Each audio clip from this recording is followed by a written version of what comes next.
G'day guys, welcome back to SuperCoach with DR and welcome to the round 10 stock market video. I think we're about 2.5 hours away from game time, so I won't be doing too much of an introduction today. We'll get straight into it, but quickly just want to say thank you again for all the support I've been getting. Almost 1,000 subscribers to the channel now, which is absolutely fantastic. I have uploaded my weekly round review video earlier today as well, so feel free to check that out if you've got the time also. Let's get straight into it. The defenders, 500k plus.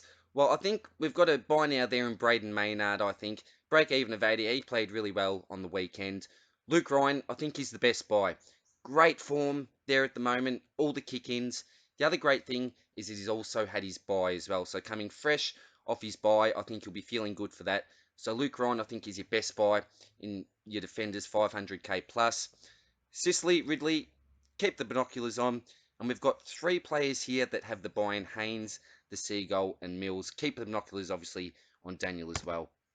Mid-price defenders, Alex Witherden at the top. I've had a few questions about him as a Lions supporter. Look, you make some short-term money, but I don't think that he'll be one of those higher averaging defenders. He had a massive game, obviously, in his first game back, but I don't think we'll see anything close to that again. So I'd probably, be expecting him to average around the 80 to 85 mark from here. Noble, you can probably keep on to. I may be looking to trade him, but I'm all over the place with my trades at the moment. Tom Stewart, he's still a buy now. Look at that break even, 63. He had a pretty poor game on the weekend, so that's great for non-owners. You can still buy him now. I think he's a terrific buy. Zachy Williams, don't know if I've spelled his name there right, the Zach, but he's got the buy this week. Will be a great buy the week after. Rory Laird, he's a buy now. I think spending some more time in the midfield. That break even of 77, I think he'll average 85 at an absolute minimum. And Short as well, if you look at that break even compared to the average now, he's almost averaging 100, so really good form, Jaden Short as well. I think he's also a buy now. The mid-price defenders now, well, I've just got some binoculars on these guys. I can't recommend any of them as buy it now, but Hearn, Crisp, Sard, Doherty, and Duday, I would have the binoculars on. You probably wouldn't look to get him this week. Maybe Hearn you would. He's come off the buy, maybe good for his older body. He could certainly be an option you could look at, but yeah, I think probably a Williams next week would be better, or I'm probably even looking at someone like a Laird this week personally. But keep the binoculars on those guys and maybe look to finish with one of those in the next week or two. The defenders, 300k and under. Toby Watson, he's a buy now, I think. Spewing that I went with Ling. He's playing like an absolute spud at the moment, so he's still cheap enough to bring him in if he keeps his spot. I think that he does. I think he's been playing well enough. BZT, talk about frustrated. I traded him out 2 or 3 weeks ago because he simply wasn't getting. There's Azza. He simply wasn't getting any game time, and I thought he's pretty much a dead rookie. But I've got the job security on him. But if you want to bring him in, yeah, a bit risky. I probably wouldn't be.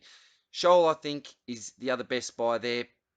I don't know about his job security, but looked really clean, particularly in the first quarter. I think he was on over 30 points in the first quarter. So obviously fizzled out towards the end of the game, but I think he's a good buy. Roscoe, I've got to buy now because, well, he's break even 6, average of 43. Does he keep his spot?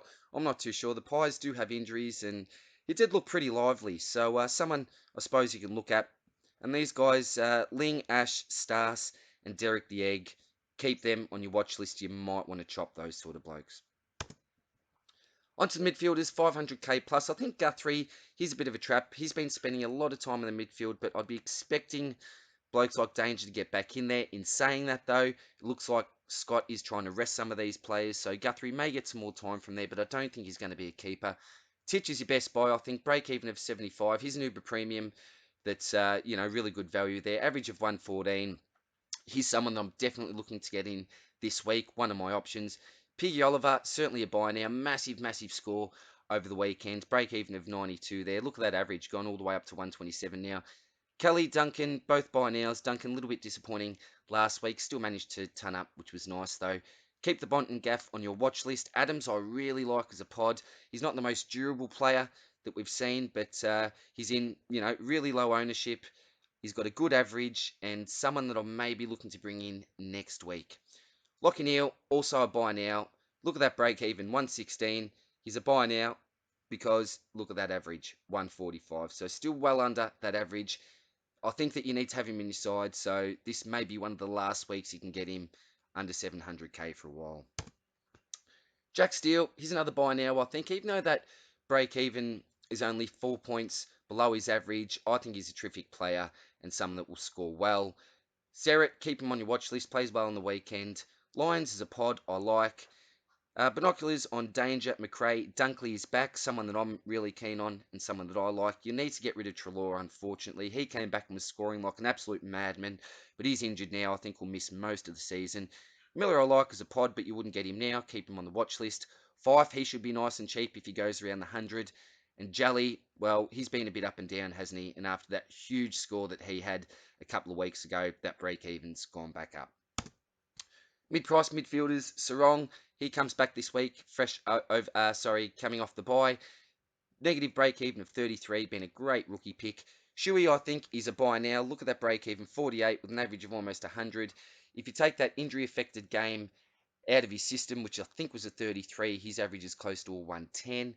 So he's someone that I'll probably, yeah, either him or Titch, depending on if I go risky or safe. Someone I may get in this week. Cripps is your best buy, obviously, there with a break even of 70. We know what he can do when he's in form. Average of 102. Anderson, Pod, yeah, not a huge fan of him. Probably should have just left him blank. Boak, I was so disappointed with because I was really keen to bring this bloke in this week, but after watching him play, he looked slow. Just couldn't get into it, and I can't bring him in with any great confidence. So, look, if he can maybe give me a solid week this week, may reassess, but at this stage, yeah, plans have changed and no longer looking at Trav Boak. Yo, he's been disappointing, hasn't he, for people that brought him in, unfortunately. McGrath, keep him on your watch list. If you're looking to go a little bit different, I wouldn't be going there, though. And if you got Shield, then you probably just need to keep on to him for now, but you certainly don't look to bring him in. Midfielders under 300k. Wicks, the man with the medal stops. Break even of negative 28. I think he's your best buy with an average there. What's his job security like? I'm not too sure, but Sydney are a team that probably want to start developing their youth. And if he's come out with an average of 80, or first game of 80, sorry, and obviously he's played pretty well, so I think he's your best buy. Along with Schoenberg there, I think in the midfield as well for Adelaide. He looked like a bit of a junior piggy, but I've heard some really good things coming out of Adelaide about Schellenberg, and I know they rate him pretty highly. So he's someone else that you could look to get in. Two really good options, I think, there. Sharp, I'm not sure about his job security. Going for the Baz haircut, I think, but no one can do it like Baz, unfortunately, Sharpie. Sam Simpson played really well again. Probably keep on to him, but in one of the scenarios I'm looking at, he's going out, but it's more sensible to keep on to him if you can. Keep Hill on your watch list. Don't know what he's going to do, but could come out with a couple of really nice scores and then boost up that average again. Bennell certainly should be on your chopping block, I think. On to the Rucks. Won't spend too much time here. Draper is your best buy. Do you still bring him in this week? Well, look at that break even, negative 47. I suppose that you can, but you wouldn't really be wanting to spend money, would you, going up from a Comben type if you've got him there. Brody, I was going to say Brody Grundy, he's a buy now. Break even of 92, average of 126.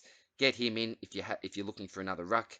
Goldie on the watch list as always, and look at that, Maxi gone all the way down there with a 240 break even. So yeah, spewing for owners, but if you're a non-owner, geez, you've struck luck here, I think, and you look to bring him in the next couple of weeks. Certainly not this week.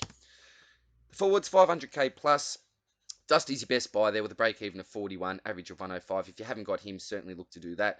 Whitfield has a buy. If you're someone like me that hasn't got him after his buy, geez, you'd really look closely at getting someone like him in. He is killing me at the moment, Lockie Whitfield. And keep the binoculars on all the other blokes here. I'll be looking to get Huey Greenwood in, hopefully next week or the week after, depending on how well he scores this week. But he'll be a great get, I think, under 500k, hopefully. Mid-price forwards, not a heap to see here, to be quite honest. The Big O, I brought his name up a couple of weeks ago. Okay, he's a really sneaky option, and he's really performed. He went a 120 plus over the weekend, so really like the Big O.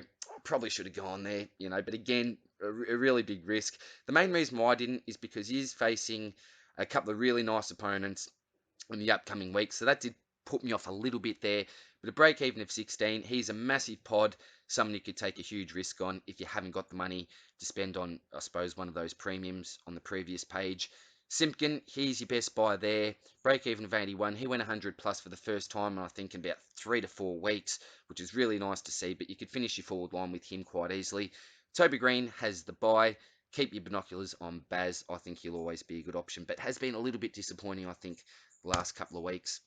Finishing off now with the forwards under 300k. Arts has scored really well for me the last couple of weeks.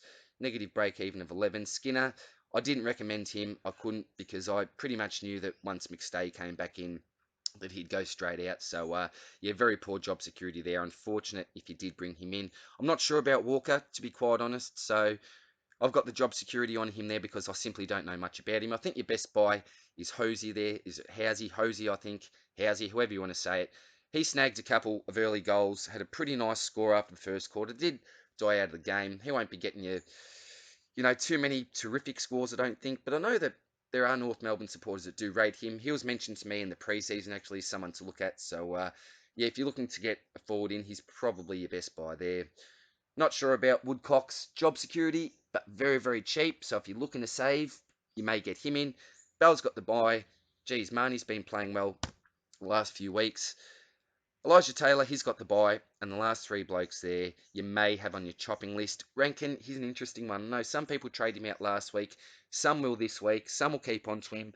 Arguments either way, it just depends on who you can get in if you are going to downgrade him or upgrade him. I think that's the key. And Waitman, he's been a bit frustrating for owners, hasn't he? His break even's 59. I wouldn't chop him because all he needs is one good game to start to get that price going again. So that's it for this week, guys. I'm sorry I did rush through, but I am very well aware that people are pretty keen for this video, and I do want to get it out as soon as possible. So sorry if I did miss anyone this week. I really did rush through. A big thank you to my lovely and beautiful wife for helping out with this video as well. I was getting her to madly read out names as I was typing, and yeah, did a fantastic job. So thanks, Lisa. I really do appreciate that. So anyway, guys, I'll leave it there. Good luck with all your trades this round.